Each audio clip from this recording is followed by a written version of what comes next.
3. 하나님은 인격적인 신. 1. 하나님은 지정의를 가진 인격신. 오늘날 많은 기독교 신자들은 하나님은 유일무이하신 분이요, 절대적인 분이요, 창조주요, 지고지선한 자리에 계시기 때문에 피조인간, 즉 피조물과 창조주는 관계를 가질 수 없다고 봅니다. 피조물은 속된 것이고 창조주는 절대적이고 신성한 분이라는 것입니다.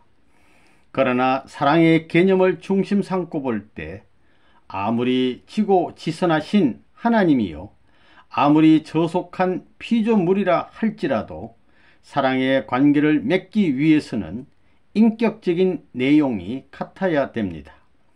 심정적 내용이 같아야 합니다. 인격을 갖춘 사람과 성품이 같아야 된다는 것입니다. 하나님은 어떤 신이냐? 인격적 신입니다. 지정의를 합한 내용을 갖춘 인격적 신입니다. 그런 인격적 신이 최고로 원하는 것이 사랑이기 때문에 그 사랑의 대상으로 우리 인간을 지었다는 것입니다. 이건 놀라운 사실입니다. 하나님은 제1원인적인 존재인데 그가 인간을 어떻게 만들었겠느냐? 하나님같이 만들었다는 겁니다. 하나님같이 만드는 데는 하나님의 형상을 따서 그 형상대로 만들었습니다. 그 말은 무엇이냐 하면 내가 아버지를 닮은 동시에 아버지는 누구를 닮았겠어요? 나를 닮았다는 것입니다. 그러면 답이 됩니다. 그렇기 때문에 하나님을 모색해 보게 될 때 하나님은 어떤 분이냐? 나 같은 분이다 하면 이건 쏙 들어오는 것입니다. 하나님이 누구를 닮았겠느냐? 하나님이 필요로 하는 것이 사랑이라면 하나님이 사랑하는데 하나님 닮은 것과 사랑하겠어요? 하나님과 닮지 않은 동물과 사랑하겠어요? 하나님은 좋아할 수 있고 사랑을 나눌 수 있는 상대적인 것을 필요로 하십니다. 그렇기 때문에 인간이 그런 상대라면 인간을 중심 삼고 볼 때 신은 인격적인 신이어야 된다는 결론이 나옵니다. 그러면서 인간과는 모든 요소가 100% 화합해야 됩니다. 몸과 마음의 소성에 있어 전부가 화합할 수 있는 신이어야 합니다. 그렇기 때문에 하나님은 지정의를 가진 신이어야 한다는 것입니다. 하나님이 계신다면 인간과 어떤 관계에 있는가? 하나님이 인간과 관계를 갖기 위해서는 인격적 신이어야 된다는 것입니다. 인격적 신이 되려면 인간과 같아야 된다는 것입니다. 인간에게는 마음이 있고 몸이 있는 것과 마찬가지로 이런 소성이 있는 이만큼 인간을 지으신 하나님도 인간과 더불어 공동 목적을 가질 수 있는 그 본체라면 인간을 닮아야 된다는 것입니다. 이성성상이라는 개념은 거기서 나오는 것입니다. 하나님은 사람 같은 인격을 가졌을까요? 사람 같으면 하나님이 남성이겠어요? 여성이겠어요?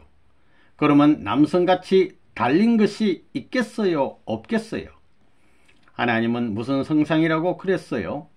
이성성상의 주체인데 오목볼록이 있겠어요? 없겠어요? 그걸 생각해 봤어요? 하나님이 웃겠어요? 안 웃겠어요?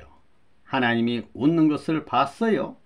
하나님도 눈이 있겠어요? 코가 있겠어요? 입이 있겠어요? 귀가 있겠어요? 몸뚱이가 있겠어요? 기성교의 신자들 가만 보면 엉터리입니다. 하나님이 눈이 있는지도 모르고 있습니다. 눈 진짜 봤어 하면 모릅니다. 하나님이 누구 닮았어? 누구 닮긴 하나님 닮았지 한다는 것입니다. 그런 대답이 어디 있어요? 하나님이 누구 닮았어요? 아들, 딸 닮았지요. 그래서 하나님은 인격적 신이어야 합니다. 인격적 신으로서 하나님이 나에게 인격적 최고의 기준을 요구하는 것입니다. 인격적 최고의 기준이 뭐예요? 그것은 돈도 아니고 권력도 아니고 사랑입니다. 하나님이 계신다면 하나님도 인격적 신이어야 됩니다. 사람과 같아야 합니다. 인격적 신이라는 것은 지정의를 갖추어 감정이라든가 또는 뜻을 중심 삼고 목표라든가 그런 모든 것이 구체적이어야 합니다. 하나님은 모르는 게 없습니다. 지식의 대왕이시고 능력의 대왕이시며 전지전능하시다는 것입니다. 또 무소부재합니다.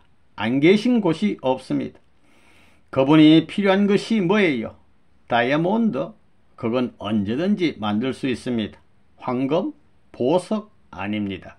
하나님이 필요한 것은 사랑입니다. 하나님이 혼자서 아이고 나 사랑 있어 좋다 하며 히히히 그러겠어요? 하나님이 필요한 게 뭐냐? 하나님도 인격적 신이라고 하면 입이 있겠지요. 코도 있고 눈도 있고 귀도 있고 손발도 있고 마음도 있고 심정도 있을 것입니다. 인격적 신이라면 말입니다. 하나님이 도대체 어떤 분이냐? 전지전능하고 무수부재해 가지고 그저 한마디면 세계를 죽이기도 하고 살리기도 하는 그런 하나님을 우리는 필요로 하지 않습니다.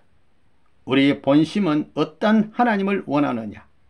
사랑을 가지고 내 어머니 아버지 이상 되는 사랑을 하지 않을 수 없는 분이구나. 우리나라에 의로운 국왕이 있으면 의로운 대통령이 있으면 그 국왕 이상 그 대통령 이상 되는 분이구나. 이런 분을 원합니다. 대통령은 4년마다 갈리기 때문에 얼룩덜룩하여 그저 존경할 것이 못되지만 말입니다. 오늘날 이 세계를 찾아오시는 하나님이 계시다 할진데 그 하나님은 지정의를 갖춘 하나님이심에 틀림없습니다. 왜? 인간이 그러하기 때문입니다. 그것은 인륜을 중심 삼은 지정의가 아니라 천륜을 중심 삼은 지정의입니다. 절대적인 하나님이 슬퍼할 수 있겠느냐 없겠느냐? 전지전능한 하나님이 슬픈 자리를 피할 수 있겠어요 없겠어요? 그 슬픔을 상관할 수 있겠어요 없겠어요? 이거 심각한 문제입니다. 우리 같은 사람은 그거 그냥 못 넘어갑니다. 절대적인 하나님은 절대적으로 슬픔이 없어야 된다 한다면 그 하나님은 지정의를 가진 희로애락의 감정을 가진 인간의 아버지가 될 수 없습니다. 논리적으로 모순입니다. 그렇기 때문에 하나님은 우리 인간들보다도 더 많은 희로애락을 느낄 수 있는 주체가 되어야 됩니다. 하나님에 대해 바르게 정가하는 종교단체는 없습니다. 불교나 유교 모두 똑같습니다. 하나님이라고 하면 벌써 의안이 벙벙해집니다. 그들은 인격적인 하나님, 지정의를 겸비한 하나님을 모른다는 것입니다. 그러나 통일교회는 신인일체를 주장하고 있습니다. 그게 위대하다는 것입니다. 통일교회가 자랑할 수 있는 것은 하나님을 잘 알고 있다는 것입니다. 하나님을 똑똑히 안다는 것입니다. 하나님은 지정의를 갖춘 인격적 신인 동시에 사랑의 주체입니다. 그것을 우리는 똑똑히 알고 있습니다. 그 사랑의 신은 천정이 중심이다 이겁니다. 천정의 중심 자리는 왔다 갔다 할 수 없습니다. 이 신인 일체의 인격신을 요구한다. 하나님도 지정의를 가진 분이시니만큼 나름대로의 소원이 있고 사정이 있고 심정이 있습니다. 하나님의 소원이 무엇이고 하나님의 심정이 무엇이고 하나님의 사정이 무엇이냐? 인간의 사정보다도 먼저 이것만 알면 됩니다.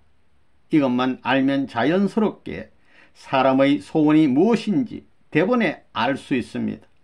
왜? 사람의 목적은 하나님이요 하나님의 목적은 인간이기 때문에 맞먹습니다. 인간의 사정을 잘 알고 소원을 잘 알고 심정을 잘 아는 사람은 하나님의 소원, 하나님의 사정, 하나님의 심정을 통할 수 있는 것입니다.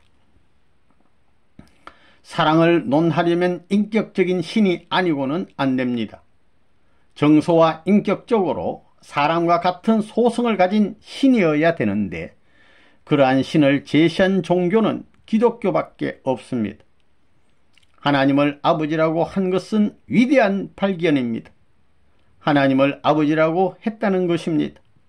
하나님이 아버지임을 발견했다는 사실은 지금 선생님이 말씀하는 하나님을 내적 아버지와 외적 아버지로 보고 실체에 일치하는 사랑으로 통일적인 권한을 만들려고 하는 그 기준, 확실히 이 기준까지는 발견 못했지만 그런 내용을 암암리에 해명할 수 있는 표제를 걸었다는 사실이 놀랍다는 것입니다.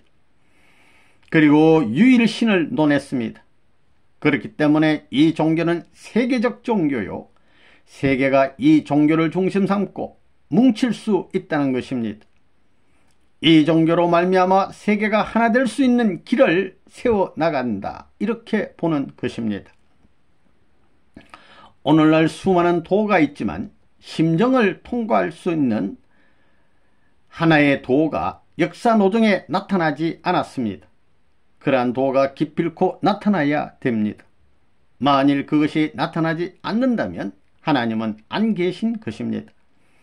인간이 지켜야 할 사회적인 윤리와 도덕을 가르쳐주는 도도 있고 무한한 연결을 가르쳐주는 도도 있지만 윤리 도덕과 무형세계에 대한 가르침을 통합하여 하나의 심정의 골자 위에 올려놓는 종교가 있어야 됩니다.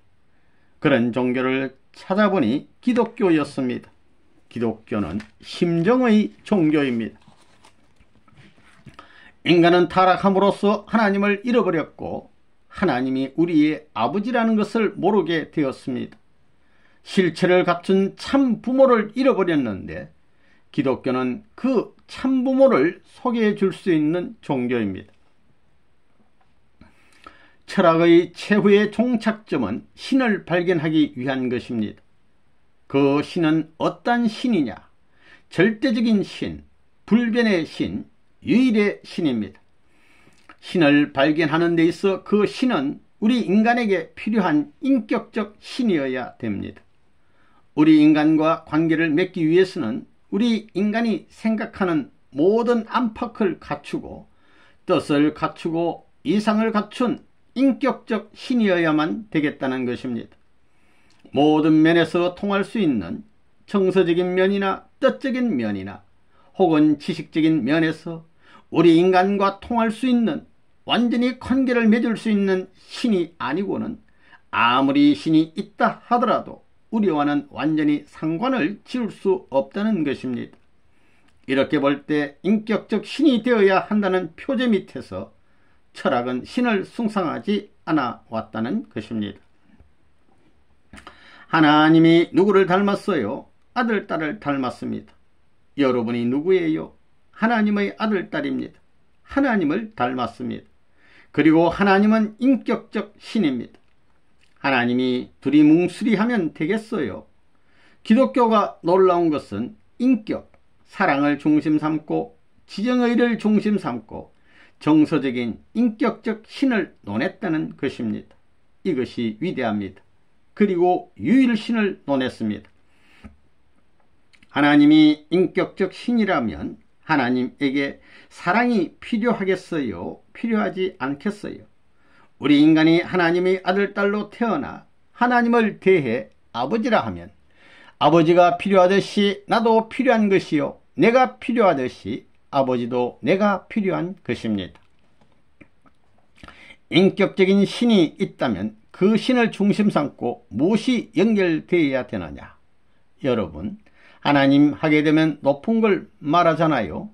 거기에 내 몸뚱이가 연결되겠어요? 아닙니다. 마음이 연결되는 것입니다. 인격적인 신 되시는 제1 원인 되신 존재 하나님을 중심 삼고 인간이 수직과 같은 마음을 중심 삼고 살아가는 것이고 지구성이 태양계를 중심 삼고 그 각도를 맞추고 축을 이루어 공전하면서 하루 이틀 365일을 도는 것과 마찬가지로 돌며 사는 것입니다. 이렇게 봐야 된다는 것입니다. 하나님이 계시다면 하나님의 섭리를 통해 가지 않으면 세계가 미래의 희망을 남길 아무것도 없다고 하는 논리로서 결론을 짓게끔 되어 있습니다. 여기서 통일교회가 나와서 하나님이 있다고 하는 실존성과 지정의의 완성 기준에 선 인격적 신을 인정하고 심정권을 중심한 이상세계를 실현하고자 했던 것입니다. 통일교회가 처음으로 신과 인간의 관계를 확실히 하고 있다는 것입니다.